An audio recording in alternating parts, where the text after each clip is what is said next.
சுயநலத்துக்காக ஓடிக்கிட்டு இருக்கிற இந்த உலகம் யாருக்காகவும் நிக்காது. நாம தான் தடுத்து நிறுத்தணும். இவங்க இருந்தது கோயம்புத்தூர் ஜிஹெச் ஹாஸ்பிட்டலில்.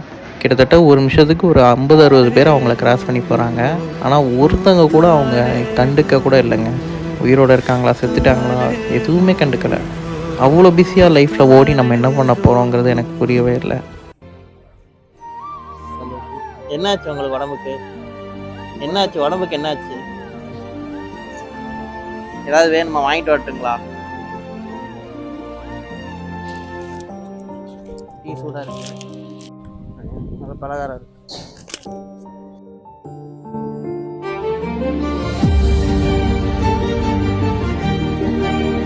மாத்திரை எதுவும் வாங்கணுமா? இல்லை டாக்டரை பார்க்கணுன்னா சொல்லுங்கள், டாக்டரை பார்க்கலாம். சரி சாப்பிடுங்க. அக்கா இல்லை ஓடாமஸ் இருக்கு, கொசு கடிக்காமல் இருக்குது. கையில் தேய்ச்சிக்கங்க, கொசு கடிக்காது. வேறு எதுவும் வேணுமா? வேறு எதுவும் வேணாமா? சரி வரேன்.